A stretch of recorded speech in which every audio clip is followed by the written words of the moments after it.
Yo. Okey. Awak ikut mana yo?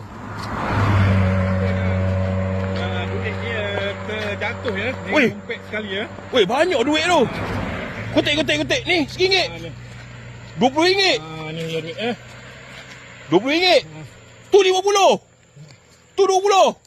Ni duit Weh, duit lagi sana. Nanti kita tengok buka dompet dia. Ambil. Tengok IC siapa? IC apa? Telefon kesian awak ni. Oh, ni RM50 lagi. Weh, itu RM50 lagi. Jatuh baju. Kutik baju.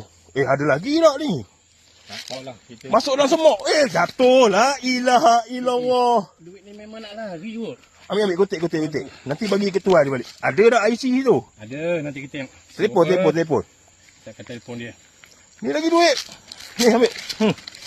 Nah. Banyak duit orang ni. Ni RM1. Nah. Ini aku kertas. Ni kertas. Ambil. Kertas topik ni. Oh, itu lagi. La ilaha illallah.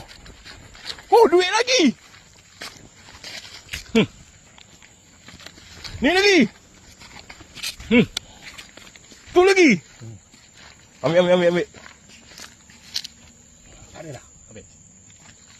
Ada lagi tak? Mesti ada. Kita tengok IC dia siapa. Tengok IC siapa punya. Apa nama?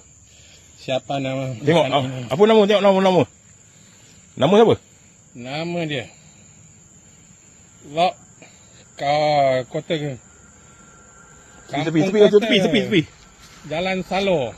Kampung mana? Okey. Muhammad Saiful Azri bin Isa. Nanti ambil duit pada pacu ni. Dompet ni. Banyak duit RM1,000 ni. Siapa? Call saya 0115898101. Okey, ngam. Oh ni duit banyak Simpan pacu. Ada lagi ni. Kalau tengok celah-celah. Ada lagi ni. Kutik. RM1,000 tu. Simpan. Masuk dalam dompet lah pacu. Masuk dompet.